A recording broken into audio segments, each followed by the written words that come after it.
Okay. Hey, hello. Hi. We're back. Hey, everybody. I think we're live. Are we? I think so. Last time. Oh, we've been taking a It's been a poll while, here. so no, Yeah. No, we have we're been. have to move forward. No.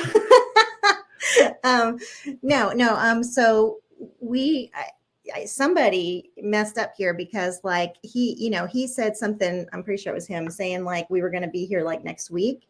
And the last time we were here was like June 12th. I pretty sure that's his fault. I don't know. It's not recorded anywhere, so Yes, it is. It's on the last live stream. prove it. No, we could go on if we wanted to. Seriously though, how was everybody's summer? Because clearly we went MIA in our last meeting since June 12th. We had an eventful summer.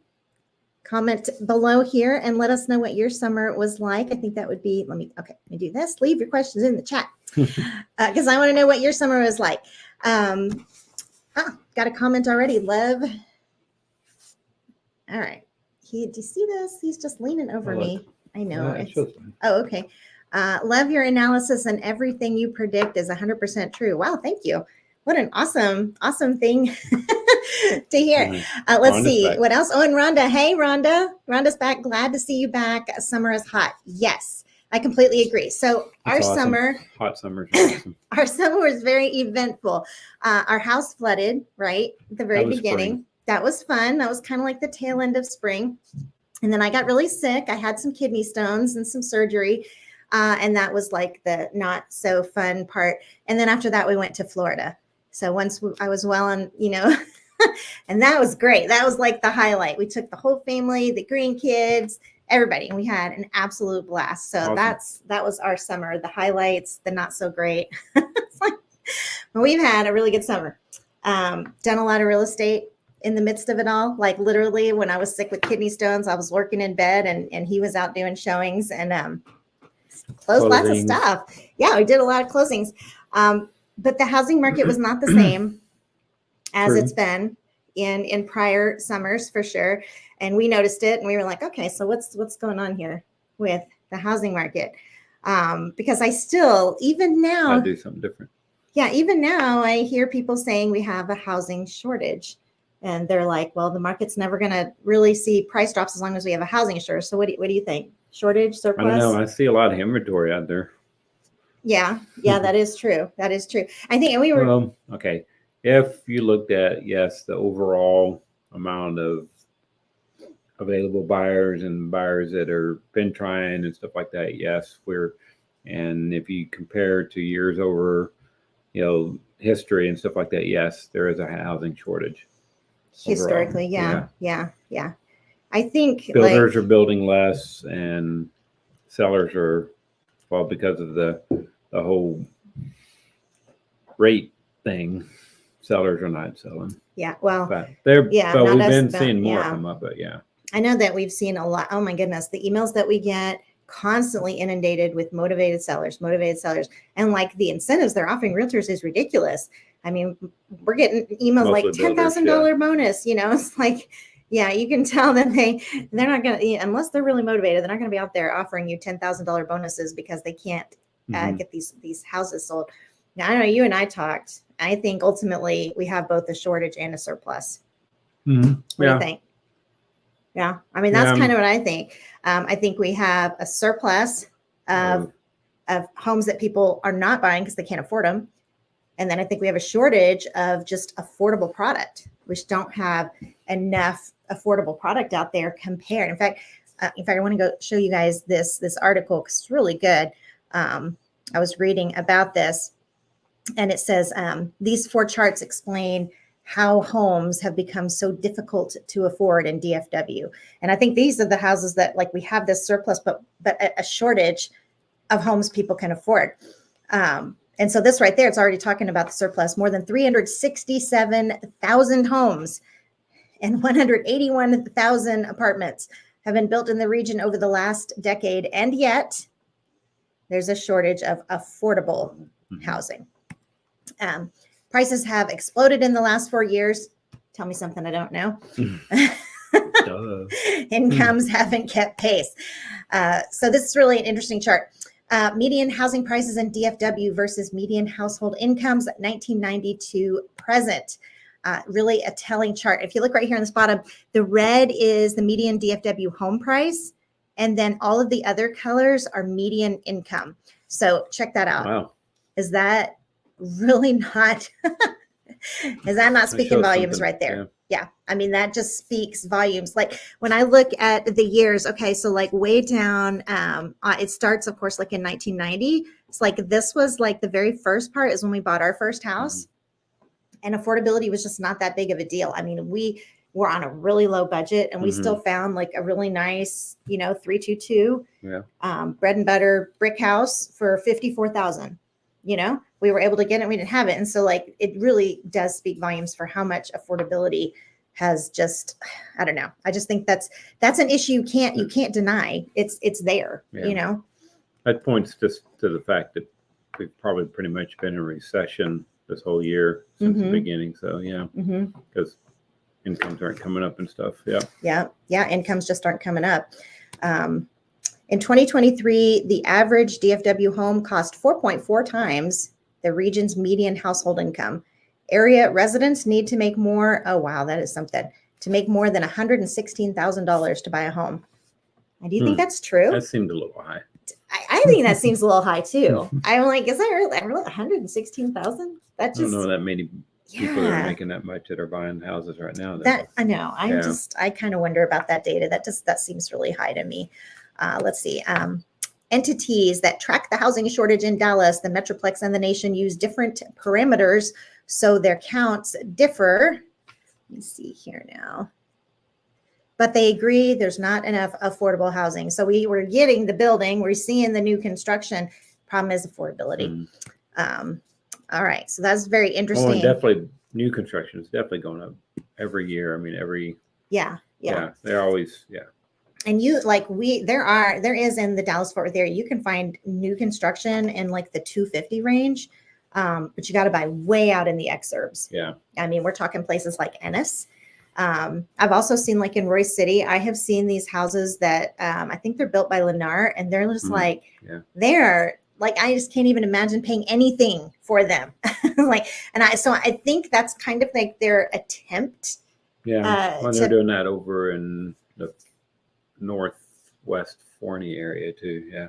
Yeah. Kind of towards Heath. Yeah. So they're trying. Which isn't that interesting that they're putting that towards Heath? I'm surprised Heath puts up with that. I know. Because Heath is a really nice area, and they're putting up with having affordability, really small affordable homes. So that's interesting. Well, I mean, they could be affordable if they just be better quality. This is what I'm saying. If it could just be a good quality home, but instead we have this super cheap stuff with the T-ply and just Which, by the way, did everybody bring their drinks tonight for happy hour? This mango margarita. No. Mango mojito. There you go. And it's really good. Yeah, really good. And you're having a martini, is that right? And of course, we also have pub mix. So whenever you come to our live streams, you have to come prepared for happy hour because that's the way we do it. Okay, so end result, a lot of inventory. A lot more homes for sale. In fact, I want to show you that really good info on that. DFW home prices continue slow crawl up as questions about supply and interest rates loom. And so I think we're just seeing kind of a stagnant market. We're just not seeing I don't know. What do you think? What are your thoughts? This could go back as well. The prices are not going to go back to pre-pandemic time. But the usual, just the way DFW works, could go back to that, just that we just continually just slowly move up. And that's why we haven't had crashes here. And it's just the regular value just continues to go up. So that's back to usual in a sense, really. It's like when they raised interest rates, they brought DFW back to its senses. Yeah. They said, hang on here. What are you, idiots? Stop going up so fast. In a good place, actually. Yeah. But historically, the rates are good. I was doing the math yesterday. I was working on a video. I was like, well, okay, what needs to happen to get us back to pre-pandemic levels? This is a video I'm working on. Right. You'll see it in a couple of weeks. Anyway, and I did the math, and like we would have to see a correction of 30%. So that's how much since like pre-pandemic to now. We'd have to see, like, if we wanted to go back to pre-pandemic, it would require a drop of 30%. You take a 500,000 home down to 350. Yeah. And then I went Not through and gonna happen. I went through and I did all the math. I was like, okay, what is the biggest year-over-year correction we've seen in prices? Is there anything that would support 30%? And I really wasn't finding anything. The biggest one I saw was 7%. So I know I think people would really like to get, I think everybody would like to get back to pre-pandemic. It's just a matter of I'm not sure it's going to happen. I do like what you said. I like that interest rates at least slowed it down. It didn't cause it to collapse and drop back down in value, but at least it's slowed it. It's like at a healthier pace now. Very, very stagnant though, I think. In fact, let me read this article. Fix this. Let's see here now. Dallas-Fort Worth home prices have continued their slow crawl upward as market watchers wonder what the future holds with increasing supply and questions about interest rates.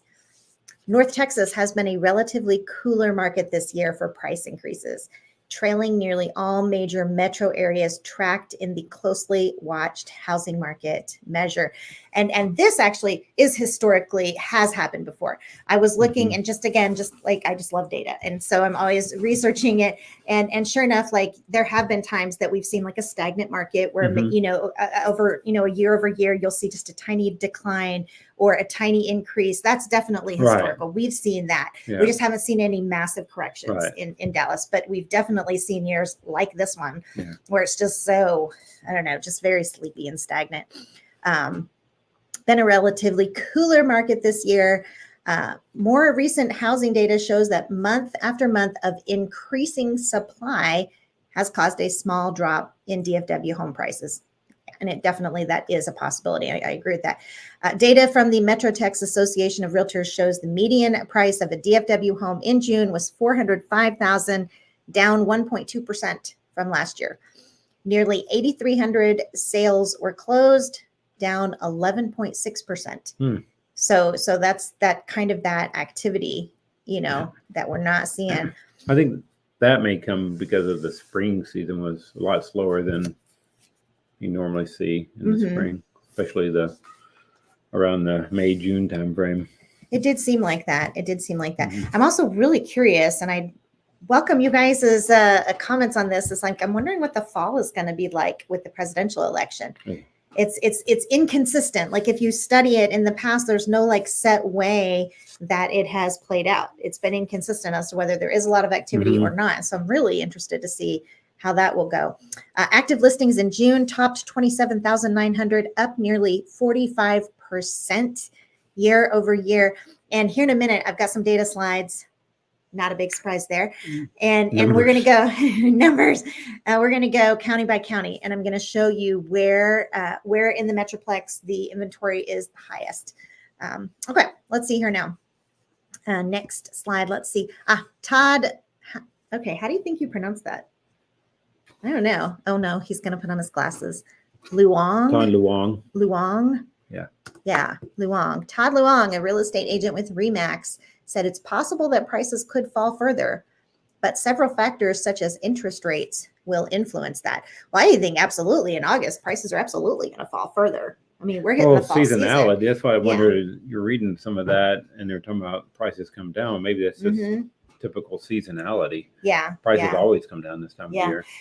Yeah. In fact, I was analyzing that as well, and for a future video, and every year prices come down between 8.5% to 9.5% every year without fail. If going all the way back to 2003, prices always drop not year over year. That's not what I'm talking about, but 6 months. So seasonal price drops. So to me, that's like a lot. I had one of the housing crash guys ask me, Wendy, how do you define a crash? And I was like, for me, okay, a crash would be like a change in seasonality. If seasonality didn't happen, if the market didn't go back up in March, to me, that would be a crash. But anyway, I don't really think about that as much. I think more like opportunity. I want to see opportunity. So I'm a lot more Yeah. focused. So like, instead of waiting around for a crash, which just doesn't seem to happen, I'm like, hey, let's take advantage of a 10% drop in the fall. Or trying to bring up crazy news and make people fear and stuff. Yeah. Well, I mean, because if you wait to see if it's going to, I think for a crash, you've got to see it in March. You've got to be able to Yeah. see, okay, we're still dropping. And then you might miss one of those opportunities. That's the problem. There you go. And then you're like, well, I'll wait until next fall. Anyway, it becomes a cycle. Exactly. Okay. All right. Let's see here now. Todd Luong said it's possible prices could fall further. Economists in a Reuters poll earlier this month said it's likely that the Federal Reserve will cut rates twice this year. However, the cut is not an exact correlation to changes in mortgage rates. True. If demand increases, prices may hold steady. If rates don't change, prices may decline. I guess it's possible if rates came down that could affect seasonality. But I know, like right now, I anticipate prices coming down. They're going to start their trajectory down, and we're going to see opportunity. In fact, the video that I was working on, where I was doing the data. Spoilers. Yeah, you know what? That's true. Maybe I should just anyway, now I lost my train of thought. Okay, I guess it is a spoiler alert because now I can't remember what I was going to say. Think of it a little bit. Oh, yes. If rates don't change, prices may decline. Let's see here now. Okay, for the week ending July 25, the average 30-year mortgage rate was 6.78%. That's flat from last week. And this is where you can see this is kind of dated a little bit because this past week rates have been coming down. There's like all this hoopla about, oh, wow, they're down to 6.5 or 6.25. And all of the loan officers are like, you need to refinance. So 0.5% from the peak earlier this year. It's kind of hard to predict what's really going to happen, Luong said. I've got buyers right now that are still on the sidelines. They're kind of waiting for rates to drop even more. Well, I think that we'd have to say that we have that as well. Be careful. I think that that we would have to say we have, buyers waiting on the sidelines as well. With the high inventory, we've done our fair share of low offers, right? And we've been met sometimes with a lot of resistance. And sometimes like the sales consultants meet us at the door, roll out the red carpet, give us everything we're asking for, and we get these big price reductions. So it's kind of remarkable that that's happening in the summer months. That, Yeah, we had some. It was more in the kind of the Rockwall County area. They were and Kaufman County. Not even in the same community. Not every builder is doing that, but still. Yeah. Well, like I said, some builders, they're not flexible at all. Like one, we were arguing over the last $2,500. I was like, I was not going to give up. We were just $2,500, and then our buyers looked at a different one, and that second builder, they were willing to talk. And so they went with the second builder, and I went back to the first builder, and I'm thinking to myself, you know what? You lost this deal over $2,500 because there was another builder that was ready to talk and you weren't. So that's a big strategy, I think, negotiating wise. You've got to be able to pit those builders against each other. You always have more leverage if you're looking at a community with multiple builders, especially if they all have a ton of inventory, which a lot of them do. I think though, if these buyers that are waiting for the rates to come down, they're looking at new construction, that still may be tough because every builder I've spoken to said if rates come down, they're raising prices. I mean, they're already talking about raising prices at the beginning of the year anyway, but they're if rates come down, they will definitely raise prices even more. Speaking of which, though, when I was doing some research on, again, big surprise there, but I was doing some research and I was finding that a lot of the active listings for our new construction builders are lower than the closeds. And so I think you're right. I think if rates come down, they'll probably try to raise their prices again. But right now, what I'm seeing is they're kind of spooked. We're going into the fall and the season's not going to be as busy, and they're coming down. Because I was really surprised. I was like, oh, wow. Okay. Yeah. Some of them are trying to clean out the inventory that they have or finish up phases before the end of the year. So that could be, that definitely could be. Let me show you. Let's jump into some data here. I want to show you guys, and I'm going to have to change our look a little bit so I can read the fine print. 50-year-old eyes, man. I am not putting on those dorky glasses. That's where I draw They're the line. beautiful. No, man, I just can't go there. All right. So I want to run these counties by you guys so you can kind of see for yourself. And I think you're going to be surprised at the one with the highest inventory because it's like a really popular one. Anyway, so Denton County homes for sale up 35%. So available homes for sale, inventory up 35%. All of Denton County. That's all of Denton County. Shows per listing. Okay, so this would be like how much showings do each listing get? Down 21%. Okay, so in Denton County, showings are down per listing 21%. Let's These see are here as now. of this is Earlier this week when I pulled this data together. and this is from the last year. Okay, yeah. That day you found me smiling down by the pool because I was working on data. That's how recent these are. All right, Denton County. Let's see, closed sales. This is not a huge thing, down by 3.7%. Okay, and then median sales price down by 1.1%. So that is one thing that I found was I think the sellers are not completely plummeting on their prices, even though they have more inventory. They're kind of still holding the line. Maybe they're not super rushed. I don't know, but not seeing like huge for as much inventory and all that. It's not really doing a whole lot on median sales prices. It is some. All right, let's look at another one. Collin County. Now, this is the one that I found so surprising. Okay, homes for sale. Wow. Inventory is up 61%. Collin County probably though has some of the most new construction in general though. So, yeah. That was one good mojito, man. You did good. This is good stuff. I think in Collin County, you have areas that are super high demand, but you've also got some areas where they're really mass producing and they're mass producing at an affordable level. So where you're just getting this, like Princeton comes to mind, like you've got a lot in that lower price range and they're just putting it out, putting it out. And so Collin County has kind of a mix there. So it's not, you've got some really high desirable areas. And plus Collin County, of course, is to the north where they're expanding up into the north. So yeah, homes for sale up 61%. Shows per listing. Ooh, get this one. Down 37%. So shows per listing in Collin County are down 37%. Yeah, I think you're right because that whole northeast part of Collin County has a lot of building and stuff in it. Yeah. I mean, you've got hot areas of Collin County, and then you have areas that are just going to like way more, like tons of affordable stuff. Because it's wide open out there. Because you got like Lavon and Anna doesn't have great schools. They've got some good, decent new construction. They don't have great schools. Anyway, I'm sorry. A lot more building going on in Melissa too. Totally looking over here at your computer, and everybody's like, "Wait, where'd you go?" Like we're like, "Oh, there's Dale's computer." Anyway, Collin County closed sales.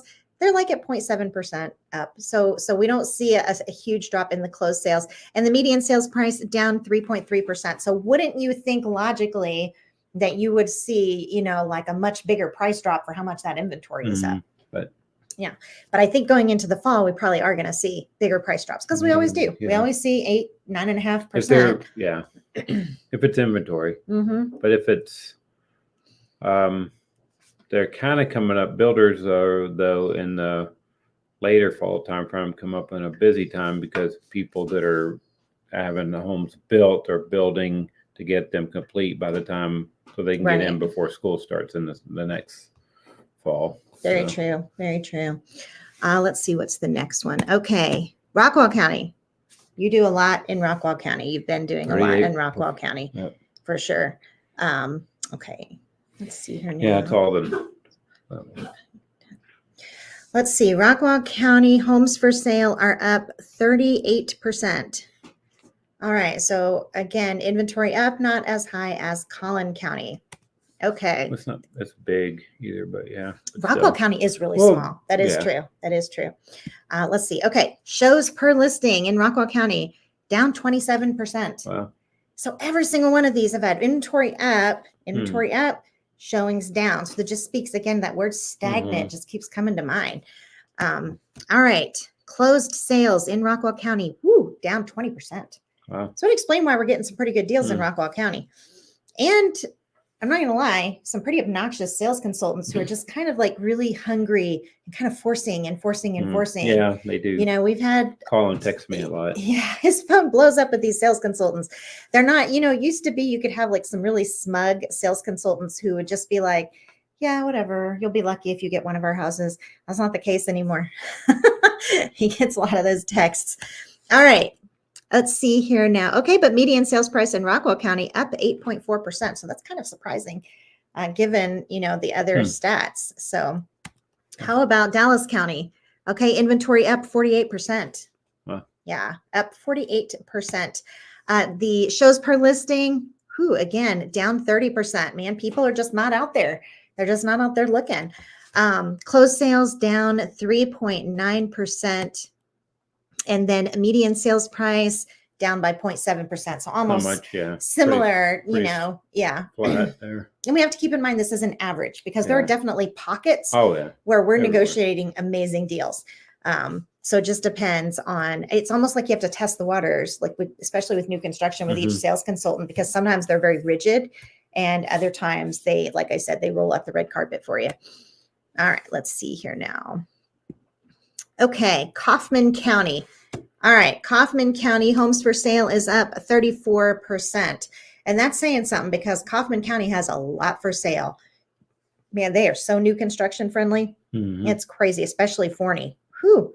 In fact, one of the sales we were negotiating in Devonshire, the sales consultant was trying to tell me that, she was kind of trying to put out that spin of, we only have a few left. And it was in Devonshire. And I looked up and I said, there are actually 70 active new construction listings just on the MLS. Like, you're telling me you only have a few left. I'm like, I guess she just didn't think I was going to look, but I'm like, I'm not going to fall for that when, of course, I'm very polite. I'm always going to have my best of manners, but sometimes they tell you that and you're just like, what the heck? All right. So shows per listing down 20. Is that 28%? Oh my goodness. I can barely see. Is that 26%? 26. Yeah. Okay. 26%. And closed sales are up 11.6%. That's not too surprising because there's a strong lean in Kaufman County towards affordability. All right. Let's see here now. Median sales price in Kaufman County is up 8%. We've really got to make these slides bigger. I can't tell. I'll put it on the bigger thing. Oh, it is 8. Is it I just don't know if it's a plus or a minus. Okay. You're right. I am so sorry. I made it smaller. Okay. There we go. It looks like it's down 8%. Gosh, we just seem so old right now. Just grandma and grandpa, man, can't see this stuff. All right. Homes for sale in Ellis County. Okay. Now this slide I got wrong. I noticed that earlier. It doesn't have the actual number. Shows per listing down 29.5%. Okay. Now we've definitely seen Ellis County. Wait, go back to the inventory on it. Yeah. It's a price instead. So I got the wrong thing. Yeah. Shows per listing in Ellis County, 29%. And we've got a lot of Facebook friends in the southern sector, Ellis County. And I just see so much on there of motivated sellers just throwing out their listings, coming down in price.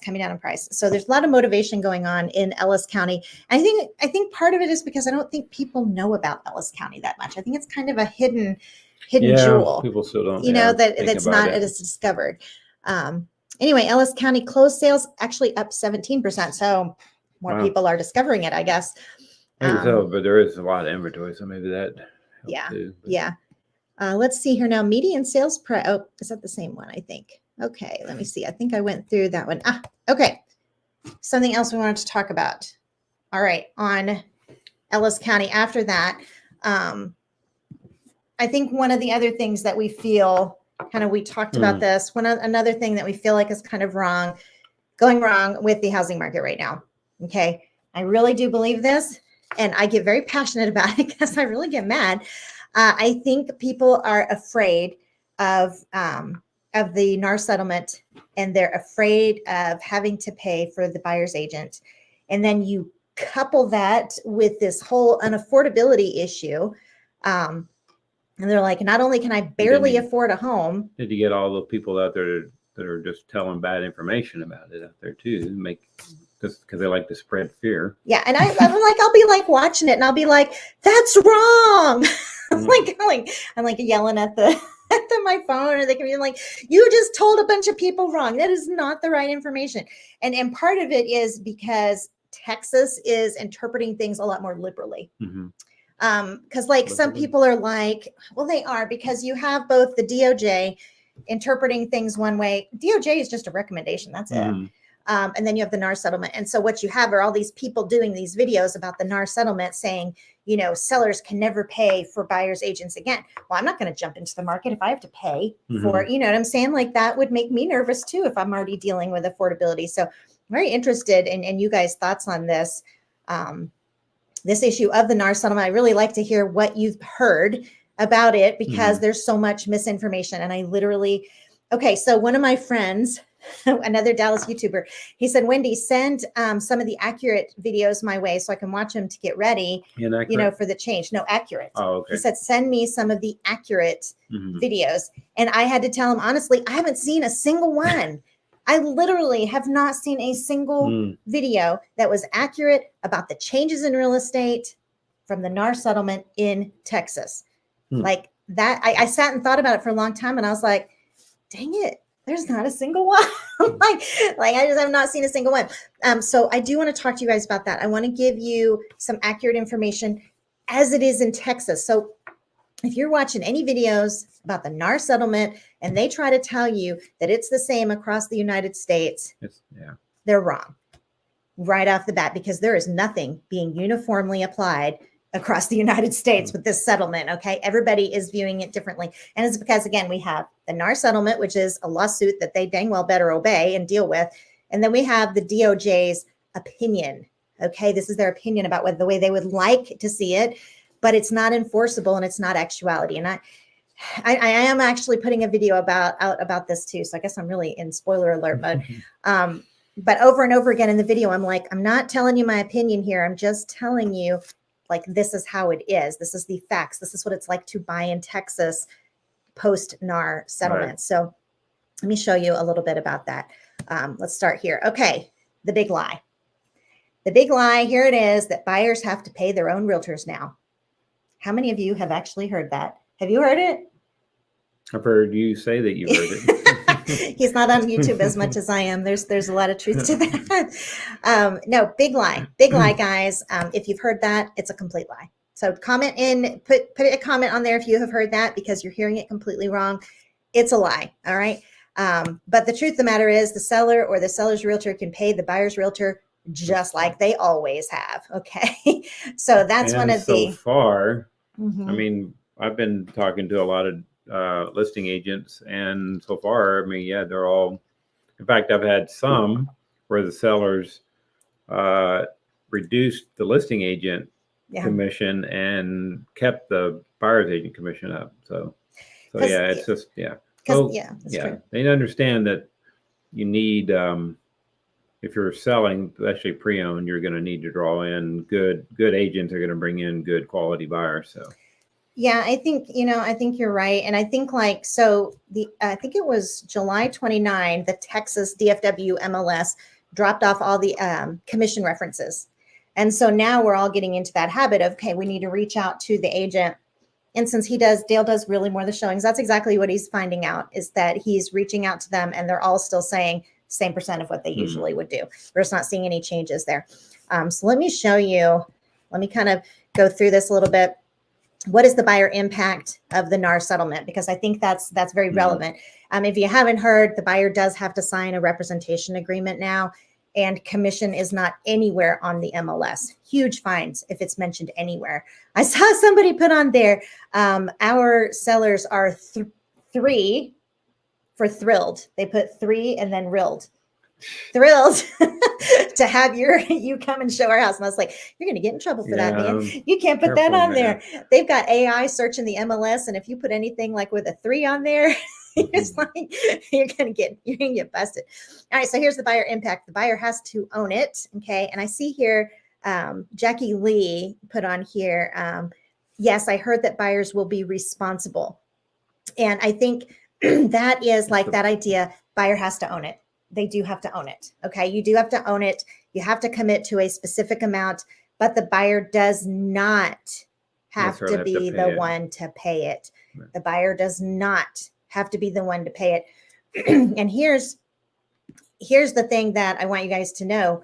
You can know before you ever go into a house whether or not the seller's going to pay for it. There's no guesswork. You can get your answer. Now, if the DOJ had its way, that would not be the case. Okay, the DOJ doesn't want you. They want it to be negotiated as a basket of expenses.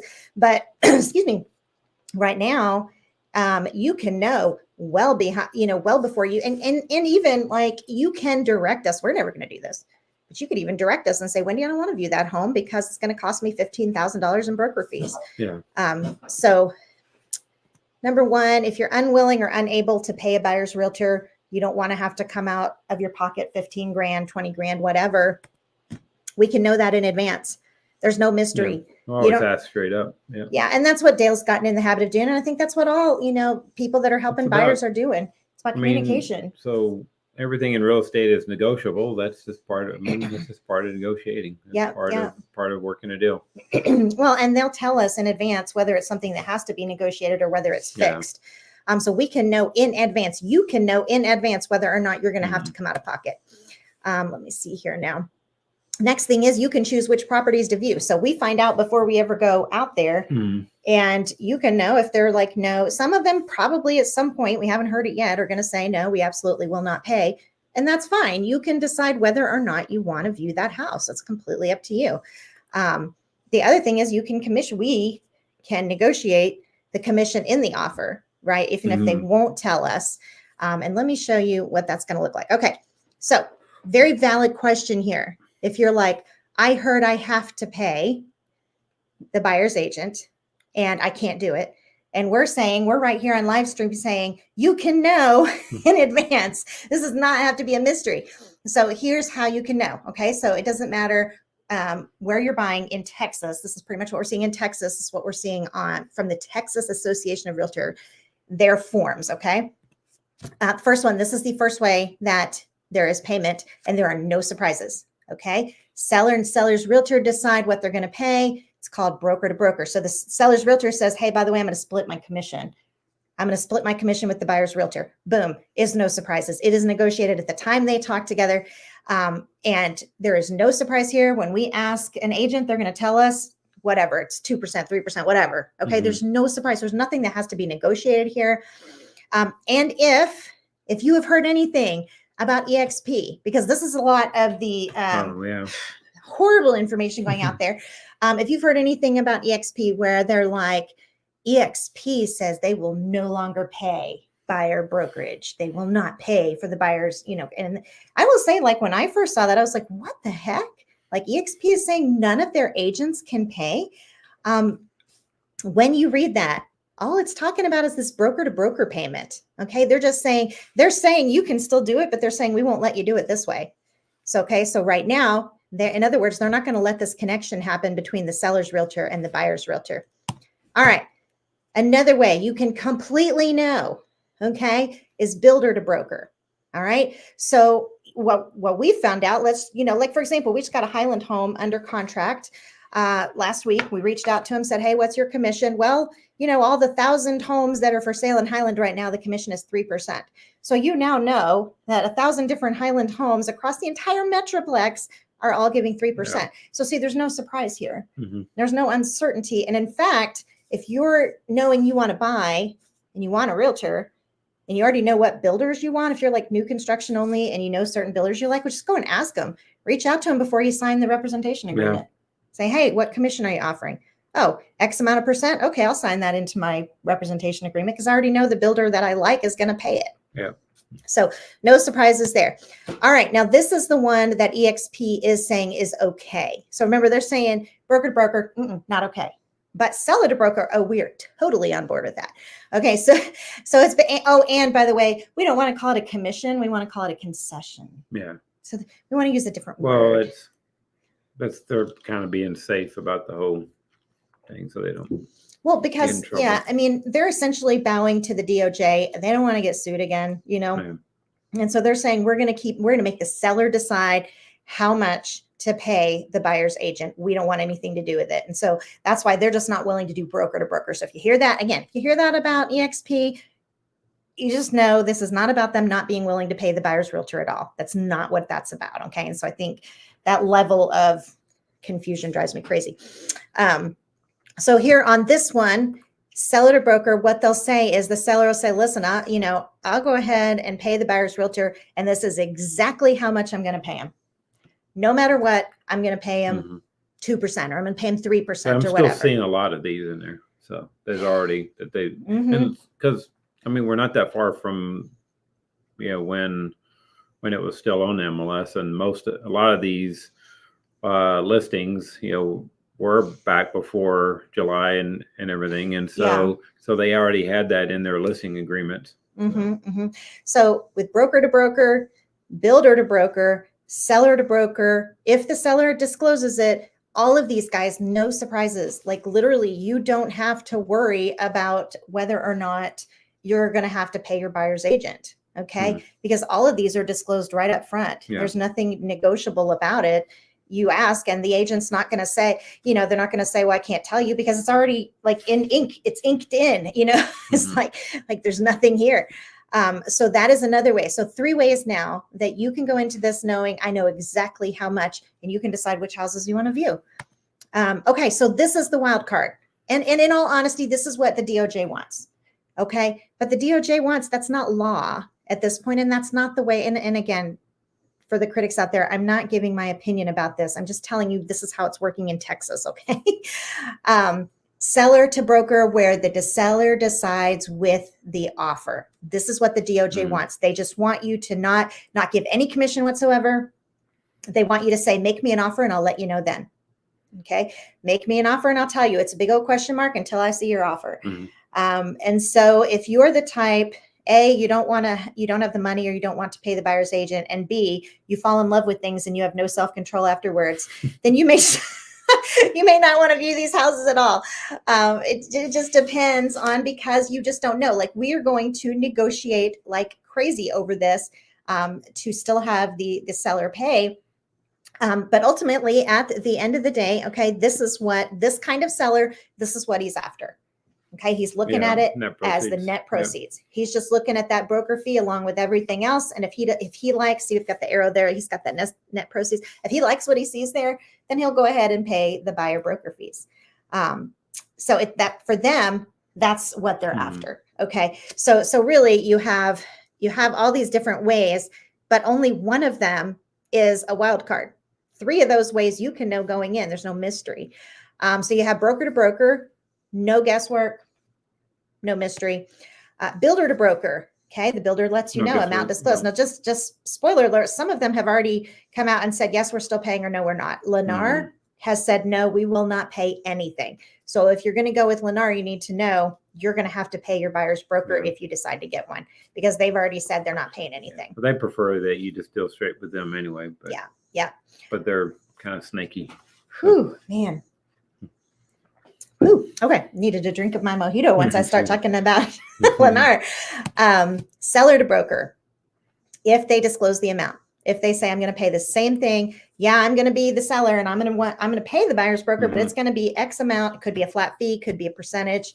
As long as they disclose that amount and they tell the listing agent, there's no guesswork. Okay. So number 4 is the only unknown variable. So if you guys are not comfortable with a variable, if you don't trust your realtor enough, you don't trust yourself not to fall in love, maybe you don't have the money to pay the buyer's broker anyway, you can decide. Again, you can decide which houses to view. Okay, you can decide. You can make that decision. We're never going to make that for you. Part of the thing about the NAR settlement was steering, and we absolutely will not do that. But our job is to give you information. Okay, and then you make that. It's your choice. You can make an informed decision on that. Let me see. I think, okay, I put this on here. Inventory is not on the seller's side. Okay. So if there are, for example, 10 homes, all having the same criteria, and one of them, the seller's saying, I absolutely will not pay a buyer's agent under any circumstances. Okay. Basically, you have 9 homes where they may not have to pay the buyer's agent, and the one that's going to cost them $20,000. Right. So they're just going to look at that one and say, well, why would I view that one? I've got these 9 others to pick from, right? So when you think about market influence, inventory does propel the sellers to continue paying that commission. Yeah. Okay. It's basically like a barrier to entry. It's like a barrier. Then if they can fully disclose, yeah, we're going to pay, then that's just one less barrier. They need to draw more buyers. Yeah. They don't want to keep any buyer from viewing their home. So when you have high inventory, okay, you're much more likely that you're not going to have to pay those buyer broker fees. Now, if we go back to 2021, okay, if this were happening in 2021, if this new NAR settlement were coming out, be a different ballgame, because then you had barely any inventory and you had all of these just barely any homes, and those sellers would be like, yeah, I'm not paying anything, like they wouldn't have any reason to. But knowing as we're going into these NAR changes, just know that this is the Dallas-Fort Worth area is offering a climate that is conducive to sellers continuing to pay the buyer's agent fee. And again, it's all negotiable. It's always been negotiable. I think my mission with explaining this to you is to help you understand that it doesn't have to be a mystery. As always, we want you guys to be informed. I mean, that's the best. That's how you make strong decisions. Yeah. And again, what the DOJ wants is they want it to be completely negotiable. They want you to view that home without knowing. Right. Okay. They want you to view that home and to negotiate it as a basket of goods, all the basket of the closing costs. That's what the DOJ wants. But Texas isn't there. And so when you watch these videos and they say they describe it as the DOJ, okay, you just have to know that that's not enforceable. Maybe down the line it will be, but right now, August 2024, it's not. Yeah. So did I get a little passionate about that? I don't know. I'm just like, I've watched so many videos that are so wrong about it. It just drives me crazy. It's the data. Yeah, it's the data. I'm like, if you're going to put a video out there, get your facts, get your story straight, And again, this isn't for the critics out there. This is not our opinions. We're just telling you, this is the information. This is the factual way. This is how Texas, okay, and I'm not even saying the entire United States. Okay, hear me when I say this is how Texas. This is how Texas is handling it. So we have some comments here. So let's look at these comments. Sukumar, love your analysis, and everything you predict is 100% true. I think we saw that one before. Yep. Thank you. Let's see. And Rhonda, glad to see you back. Yes. Rhonda says, hey, Rhonda. It's good to see you too. Let's see here now. Thanks for your channel. Curious, any good areas come to mind for retirees in DFW? Retirees. Interesting, because we actually just had a set of buyers who expressed that. They said, Wendy, we're going to retire. Husband likes golf. We want plenty of senior activities. And so I did a lot of research for them and pulled together a lot of data. And honestly, like my favorite place, I'm not going to lie, this is the place I really like anyway, that came up. I liked Waxahachie. I like their charming downtown. It's very walkable. They have the Getzendaner Trail, the Getzendaner Park, and then the trail. So as I was pulling it together, I mean, this particular family, they wanted, a golf club, and they wanted, pickleball. And I was finding those things there. So that particular area comes to mind. I know there's others that I just don't remember because I was doing that whole. There's more walkable areas. The whole downtown Frisco area now, they're turning basically all of Main Street into walkable. And if you golf, it'll be big, maybe expensive golf up there, but and it's expensive up that way. But they do have retirement communities up there as well too, or just in a lot of different communities that they have. There's some new ones over both ways. I saw them up in the Denton County area out just north of Union Park over that way, and then there's also some over out in the kind of southeast Heath area that way too. Yes. So, a lot has to do, Joe. A lot has to do with if you are yes HOA or no HOA. Yeah. So the particular buyers that we were working with were no HOA. So that presented for me the challenge of I need to find these as a community. Okay, I can't find it within the neighborhood. And if it's lake stuff, then there's Grapevine Lake, Louisville Lake, Lake Hubbard, Lake Lavon. Quite Yeah. So if And you're then okay with Lake HOA, then Pool. you've got and plus if you're okay with an HOA, you got a lot of 55 plus communities that are amazing. Oh my goodness. It depends on your budget too. South Lake has some amazing ones. But for this particular couple, it was purely like, I won't put up with an HOA, which means you're not going to have amenities, which means I have to look at what the city offers, you know? Yep. All right. So Kat says, what's the reason for the motivated sellers in general? Lack of buyer interest, less buyers in the market. Homes sitting on the market a while. Mm-hmm. A lot of them. Long days on the market. I think it's more just buyers just going, man, I've had enough. I can't afford this stuff. You know? I've talked to a few where where they kind of looked at the last years and saw that how, okay, the prices are going up. And so they thought, well, we'll price our home for sale with that in mind. It is going to go up and stuff. And it didn't go up as much in the springtime and this late. And then in the summertime when it's usually a much hotter market. And so now they're having to come down in prices and they're motivated because their house sat there for a while. Yeah, I think there's definitely a lot of truth to that. Okay. Back to the office, layoffs, new build, and didn't factor in taxes. So what's the reason for the motivated sellers? I think the taxes probably is a big one when those property taxes go way up. That's true too. I've actually heard too. Back to, back to the office. That's a good point. If they have to, and all of a sudden they're way up in Van Alstyne, for example, and suddenly they have to commute because they were working from home, then they are going to be motivated. That's maybe an excellent insight. It's hard to say. I still talk to a lot of people that are working from home, but yeah. And I think layoffs also are significant. I think we've definitely heard of layoffs. If you're in the tech market, especially tech industry. Yeah. Okay. Sukumar says, will the rents going to drop? Is it a good time to invest or wait to go further? Rents have been coming down some. And part of that, it's tough for individual investors, because there's a lot of these bigger companies buying up a lot of investment properties too. So, but I get texts and calls from investors all the time. So there's still quite a few people looking. A lot of it I see is from Facebook, and I see a lot of my Facebook friends posting their rentals over and over again. This house is for lease. This house is for lease. And then they come down. Well, it was unheard of to come down on rent. And yet we're seeing that their rentals sitting on the market for a while, and then they're coming down on price, and then they're posting it again, and they're posting it again. So I think we are seeing a softening rental market. And honestly, that contributes to the housing market as well, because if people can rent for cheaper and they don't care one way or another if they own, then there'll be less buyers. Yeah, there'll be less buyers. And also the apartment complexes have built like crazy. Oh, yeah, there's a ton of those still building. Read an article about that too, about how they really have overbuilt in their apartments. Okay. So I would say, when investors reach out to me and they ask, is it a good time to buy an investment property?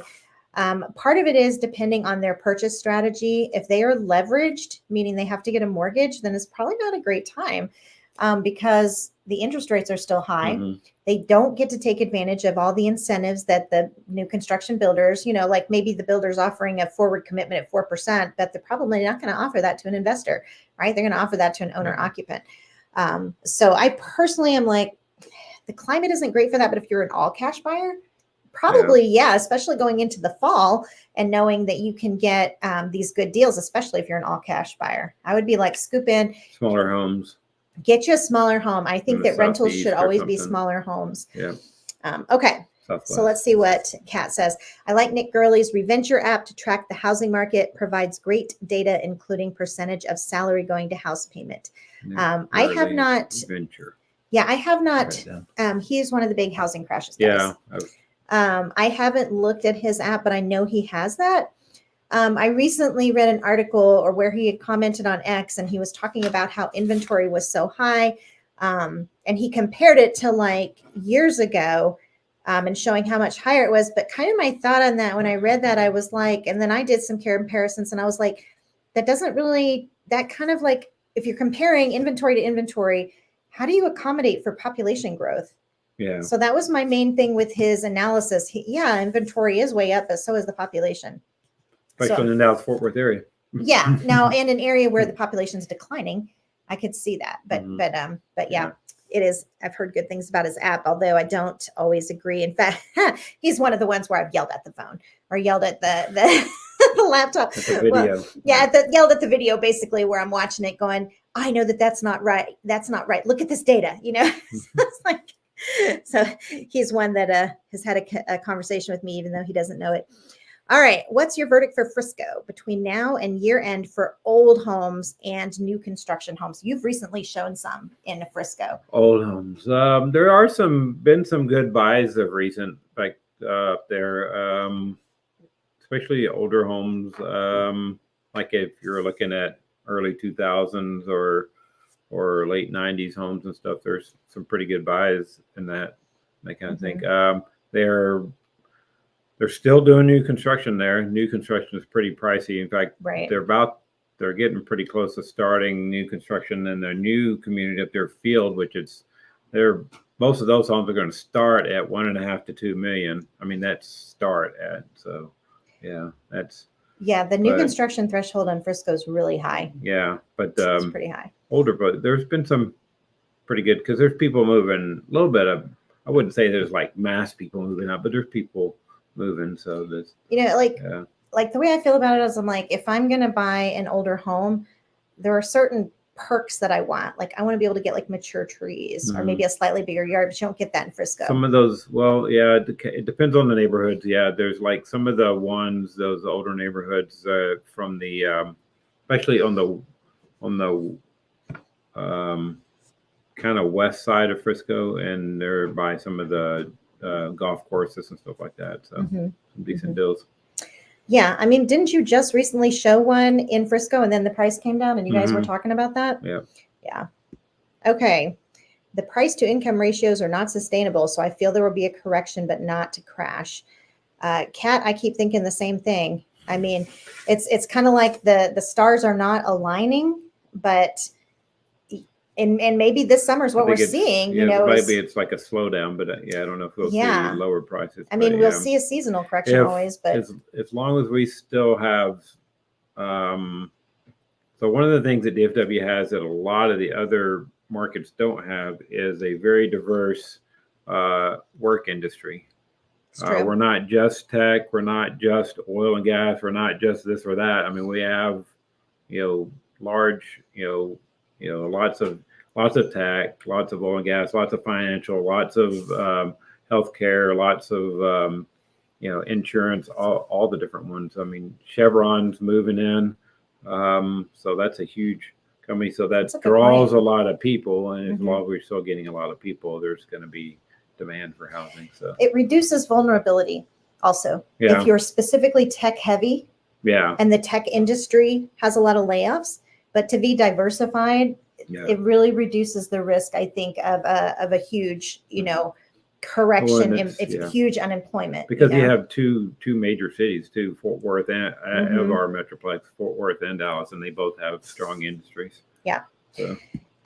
Kat, I like this comment because it's really interesting. Regardless of rates, you can never change what you paid for the house. That's true. That is true. And it's really interesting because our encounters with the new construction sales consultants, the home builders, is they're wanting so much to cut down the rates. They're fighting tooth and nail on letting prices drop.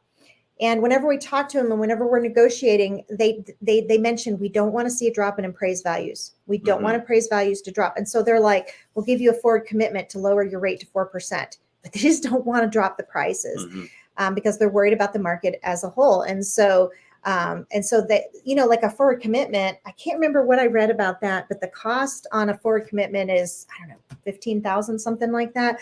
And so that's added in, right, to the cost, but that way they don't have to let the cost go down. And the price, the value, the price of the home. But you're right. Regardless of rates, you can never change. I mean, you can only pay it down over time. I will say, and I do feel like this, I think under the right circumstances, I think homeownership is a good thing. I think it's a good investment. And so if they can get in at 4% and then pay it down over time, if that's the only way they can get into this market, as opposed to renting for the next 5 years if we don't see a good correction. I think there's an argument. I recently released a video about that where I was talking about the risks to first-time home buyers and saying chances are the ones that are going to roll out the carpet for you and give you a nice forward commitment of 4% are probably going to be your budget builders. And yeah, you may not be thrilled with the quality or the price, but looking, of course, never wanting to overpay. Yeah. But still, it's a it's an excellent point. Good investment. Yeah, I mean, we say that under the right circumstances. Oh yeah, no, Well, but it's just in general, real estate is always a good investment. In general, yeah. I mean, under the right circumstances, don't go in there in a high pressured environment and overpay. Okay. You can, yes, you can lose your shirt. Jackie, yes, I heard that buyers will be responsible for the buyer agent's fee. Who hasn't heard that? And the word, I guess, responsible. That's still kind of. It is kind of true because you have to own it. Like you have to commit to it. But I think the big thing is knowing this doesn't have to be a wild card. You can pick and choose which houses you want to view, and you can know in advance whether or not that seller is going to pay the buyer's agent. It's like that for now. It may not always be that way, but that's how, even with the changes, that's how it is. You can ask and you can get an answer. So even though you have to own it, you don't have to pay it. Okay. You can be strategic. Now, if we had low inventory, different story.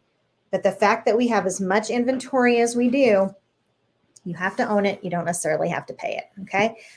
Let's see, Kat, regarding NARS, I have heard is up to all the parties involved, buyers, sellers, and realtors representing them. That's true to a degree. Supposed to be working together. Yeah. That's the whole idea. Yeah. So. And Jackie says, got it. Thank you. I think we were talking about the NAR settlement when we were talking about that.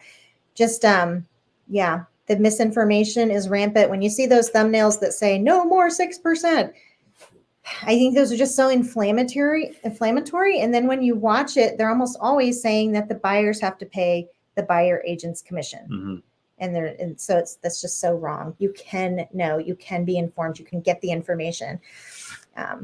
Rhonda, wow, such good info. Thank you so much for this. Yes, I think it's really hard to get. You're welcome. It's hard to get that accurate information. Kat says, I knew y'all would have your stuff together on this.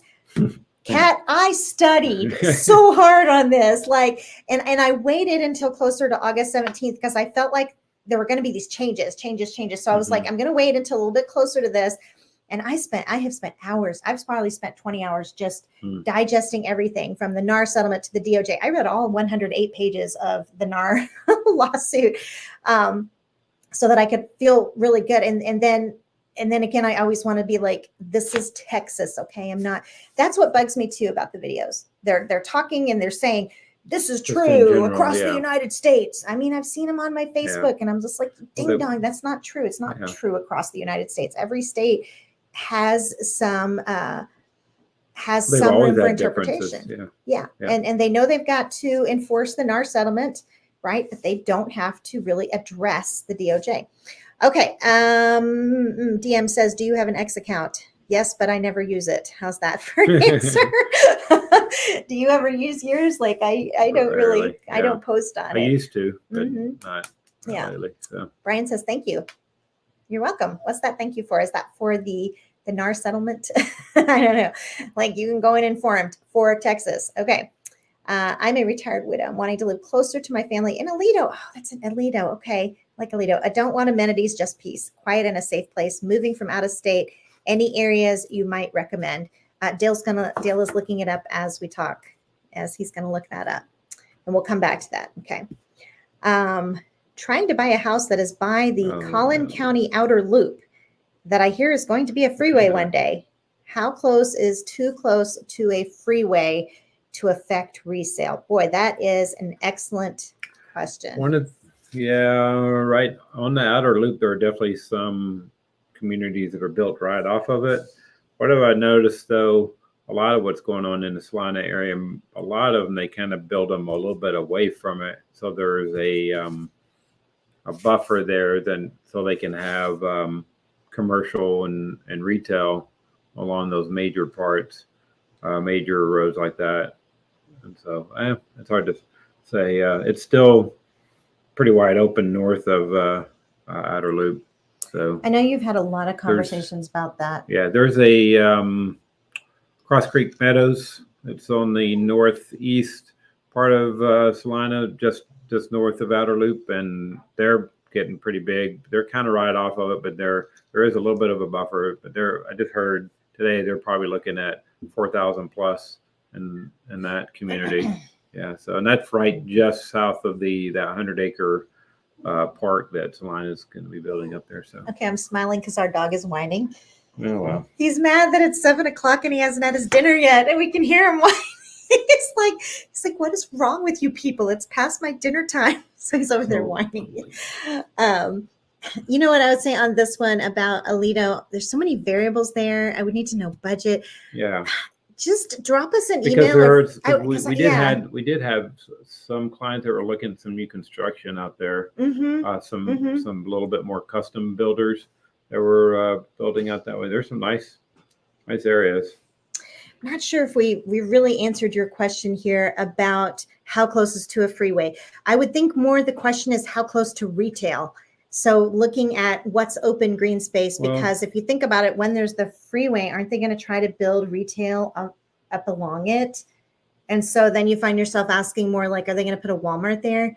Is Walmart going to be right up against my backyard? And I've seen that happen. Well, you see a lot of that in Plano. You don't want the highway noise, but yeah. And I've seen, and I would say highway noise. So what definitely. if it affects so I guess it depends what you want to. So in Plano, part of the draw is for people is that they want to be where everything is. And so, yeah, you're right there. That's where everything is. And that's what I'm seeing. Some of our buyers that have bought in Salina, they're looking forward to Salina being built up because they want to be where everything is. Go ahead. So I don't know. So. Okay, you answer the next question. What's the next question? Are we on Jackie Lee or wait? Okay. No, so we'll get Sorry, you guys. back. Sorry, this is the little whiner who wants Wait, his trying dinner. to buy a house that is by the Collin County area loop was here. Okay, well, you just Right, we talked answered about that one. so. And then this one, yes, about Melissa. I'm interested in new build in Melissa. What do you see in sales price, inventory, and incentive year over year there? Year over year? Because Melissa, so I've got different things with, so we just kind of recently, what was it, back in end of June, first part of July, we were talking to some builders up there in Melissa, and some were like, no, we're not coming down. We got, Yeah. I don't, and then some were like very helpful, wanted to talk to us and stuff. So, yeah. We get a lot of people that say they don't like the landfill there. We get a lot of that response where they'll consider it and they'll be like, I think it's another misinformation thing. I think you read about it online or you hear that and some they're like skittish. They're like, I don't know. But Melissa has excellent schools. She wants to know sales price year over year? Inventory and incentive. So sales price is down 0.4%. Wait, never mind. Sorry. Sales price is down 2%. Okay. Year over year. And inventory, homes for sale, is down I guess this is, Inventory. Oh, I got my thing at 3 months, but yeah. Okay. But still, it's okay. I would say Melissa has the good schools, and that helps a lot. We hear objections about the landfill, and so I'm not really sure how much that affects demand. Between Melissa and Anna, Melissa hands down better schools, and then Anna's schools are not that great at all. Nice communities up there, and they're building some areas to make them. Well, there's some communities where they build them where it's just nice, quiet with not as many amenities and the trees and stuff, and then some where they're trying to add in all the amenities. So there's some choices, some nice choices. All right, definitely better prices. You're going to get a little bit more for your money there than like say towards Prosper Salina or even maybe McKinney for new construction. So hate to inject politics here, but the Republican ticket is very anti-H-1B visa that a lot of the Indian tech professionals depend on. That's interesting. I wonder if this election outcome can impact housing prices. That's very interesting. I mean, that was a good point, and I had not heard that about the Republican ticket. So that, I don't know, that is a very good question. But yeah, interesting. How bad is the traffic going to be from Salina when all is said and done? how bad can I describe it to be? I mean, that's Yeah, that's so. You have your the two main north. Well, I'll tell you right now, they are. I've been going up there several. They are working pretty hard now on the Dallas North Tollway up north of 380. That'll be built up more. The outer loop on the north end is pretty open. You can drive through that pretty quick. It's 380 that's more prosper area. But I mean, yeah, it's in some of the there's a few, like some of the intersections off of Preston Road are kind of tough. It takes a bit. So and for the when growth you're crossing Preston or something, yeah. For the growth that they're projecting, how many different ways Yeah. can they satisfy that need for infrastructure? You Well, know, they're definitely got to build up those. I think the east-west. Yeah. Like I think about roads. cities like Arlington and Grand Prairie. Grand Prairie has excellent north, south, and east, west, whereas Arlington just doesn't really not have anything good east, west. Yeah. You know, or no, north, south. They have good east, west. They have I-20 and I-30. They don't have Right. anything really good. So that's a good question. Okay, let's see here now. With climate change and crazy hailstorms, are insurance companies going to go the way of Florida and jack up the rates or leave the state? I find that interesting question. And I even read an article that said people are going into foreclosure over their insurance going up. And if they're like, if they are, highly leveraged and they're really close in the budget, I can see that happening. Yeah. I really can. He's like, where is my supper? All right. Wendy, I love your videos. How do I contact you? Through our questionnaire. That is the best way to reach me, because what we do is we do the questionnaire, you fill that out, and then we schedule a Google Meet just like this. I know there's other agents that will just talk on the phone and meet you at a property and show you, but like we just feel really strongly about setting the foundation through, explaining what does it mean to be represented. And we also go through our list of services, because I always tell everybody, I want to build expectations. I want to create an expectation. I want you to know exactly what it's going to be like working with us. So we follow it that way. So the questionnaire, the link is right in the description section. Okay, hang on here. He says, you accidentally skipped my question about the 1% rule. Okay, wait, where is that? You're right, I did. I'm sorry. Does the 1% rule for investment properties still apply? Owning is almost 60 to 100% more expensive than renting. Interesting. Will the market swing back to where 1% will be holding water? It's a great question. I know that rents are softening, and I know that it's hard to create a cash flowing instrument when you're leveraged. There was a time, it was a great time to have a rental, but I even hesitate to work with investors at all, because I just don't think it's a good market for it unless they're cash buyers. Good question. I don't know. Owning is almost 60 to 100% more expensive than renting. And the interesting thing used to be that was completely reversed. Completely reversed. So, wow. Good question. Okay. Let me go back down here though, because I've got to go through quickly because someone wants a supper. Okay. Let's see here now. How's Forney growing? Like crazy. Yeah. Seeing lots of people moving. Oh, What's your take? Would it be a good investment? I think you have some areas that would be, and some not necessarily. I would say go for a community that has multiple builders in it. Recently had a client, sharp as a tack, who said, this community, it's all the same. They're all, $300,000 homes compared to this community where we have multiple builders and multiple values. And he knew to pick that community. Yeah. And I was like, yeah, that's exactly right. Yeah. Probably the better parts on the northwest parts where they're moving more kind of closer to Heath, and part of it is mixed into Heath. Yeah. Sorry. Oh my goodness. Wait, I'm sorry. I know I skipped one, but this one's funny. Can we also meet your cute fur baby? His dinner is on me. All right. It's really cute. And he's so spoiled. He wants to eat when he wants to eat. So he really is a mess. He's been whining at our feet because he wants his dinner. All right. I skipped one. Let me go back to this one. Okay. People bought in 2022, yes, with 6 to 7%, thinking Fed would lower the rates in 2023 and 2024.